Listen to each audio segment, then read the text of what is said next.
اعوذ باللہ من الشیطان الرجیم بسم اللہ الرحمن الرحیم ام عندهم خزائن رحمت ربک العزیز الوہاب، یا ان کے پاس آپ کے رب کی رحمت کے خزانے ہیں جو غالب ہے، عطا کرنے والا ہے۔ ام لہم ملک السماوات والارض، یا ان کے پاس بادشاہت آسمانوں کی اور زمین کی، وما بینہما، اور جو کچھ ان کے درمیان ہے۔ فلیرتقوا فی الاسباب، پس چاہیے کہ وہ چڑھ جائیں سیڑھیوں کے ذریعے یا رسیوں کے ذریعے۔ جندم ہنالک، یہ تو ایک لشکر ہے، محزوم من الاحزاب، اور وہ لشکر بہت بڑے بڑے، وہ بھی شکست خوردہ ہو گئے۔ کذبت قبلہم قوم نوح، جھٹلایا ان سے پہلے قوم نوح نے، وعاد، اور عادیوں نے، وفرعون، اور فرعون، ذو الاوتاد، میخوں والوں نے، وثمود، اور سمودیوں نے، وقوم لوط، اور لوط کی قوم نے، واصحاب الایکہ، اور ایکہ والوں نے۔ اولئک الاحزاب، یہ تو بڑے بڑے گروہ تھے۔ ان کل الا کذب رسل فحق عقاب، ان سب نے رسولوں کو جھٹلایا، بس ثابت ہو گئی ان پہ میری سزا، میرا عذاب۔ اللہ رب العزت مشرکین کی طرف اشارہ کرتے ہوئے کہتے ہیں کہ یہ میرے ذکر کو مذاق بنا رہے ہیں،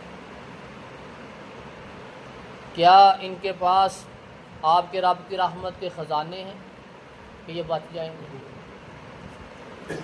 یا ان کے پاس آسمان و زمین کی بادشاہت ہے کہ یہ اپنے آپ کو بچا لیں گے۔ فَلْيَرْتَقُوا فِي الْأَسْبَابِ، کیا یہ چاہتے ہیں کہ یہ رسیاں لگا کے، سیڑھیاں لگا کے یہ آسمان کی طرف چڑھ جائیں گے؟ جُنْدٌ مَّا هُنَالِكَ مَهْزُومٌ مِّنَ الْأَحْزَابِ، یہ تو چھوٹا سا لشکر ہے، ان سے بڑی بڑی طاقتوں والے، بڑے بڑے لشکر، قد کاٹھ والے وہ گزر چکے ہیں۔ وہ بھی اپنی طاقتوں پہ مان کرنے والے، اپنے قد کاٹھ پہ فخر کرنے والے، اللہ رب العزت نے ان کو بھی ملیا میٹ کر کے رکھ دیا۔ یہ تو چھوٹے سے ہیں، ان کے تو قد کاٹھ بھی نہیں ہیں، ان کے اندر تو طاقتیں بھی وہ نہیں ہیں، اللہ نے تو ان کو ملیا میٹ کر دیا۔ کذبت قبلہم قوم نوح وعاد وفرعون ذو الاوتاد، یہ قوم نوح، یہ عادی، جن کے قد اتنے لمبے لمبے تھے، کھجور کے تنے ہوتے ہیں، اتنی بڑی بڑی طاقتوں والے۔ وفرعون ذو الاوتاد، اور فرعون میخوں والے۔ فرعون کو میخوں والے اس لیے کہتے ہیں کہ جب سزا دیتا تو یہ ہاتھوں کے اندر، پاؤں کے اندر، دماغ کے اندر، جسم کے اندر یہ کیل گاڑتا تھا، کیلوں کی سزا دیتا تھا، اس لیے اسے کہتے ہیں ذو الاوتاد، میخوں والے۔ سمودی و قوم لوط، لوط علیہ السلام کی قوم، و اصحاب الایکہ، یہ ایکہ ایک درخت کا نام تھا جس وجہ سے اس بستی کا نام ایکہ پڑا۔ شعیب علیہ السلام کی قوم ہے اصحاب الایکہ۔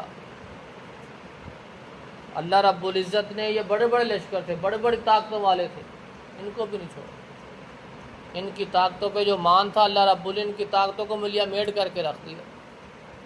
ان کل الا کذب رسل فحق عقاب، ان سب نے رسولوں کو جھٹلایا، اللہ رب العزت کا عذاب ان پہ پھر مسلط ہو گیا۔ کسی کو چیخ آئی، کسی کو پانی بہا کے لے گیا، کسی کے اوپر ہوا چلا دی گئی، مختلف قسم کے عذاب آئے اللہ رب العزت کی طرف سے۔ ان کو گمان تک نہیں تھا، ایسے ایسے اللہ رب العزت نے ان کے اوپر عذاب مسلط کر دیا، جھٹلانے کی وجہ سے، انکار کی وجہ سے۔ اللہ رب العزت سے دعا ہے کہ اللہ رب العزت ہمیں قرآن و سنت کا پابند بن کر اپنی زندگی میں بدلاؤ پیدا کر کے اپنی زندگی کو قرآن و سنت کے مطابق ہی گزارنے کی توفیق عطا فرمائے۔ سبحان ربک۔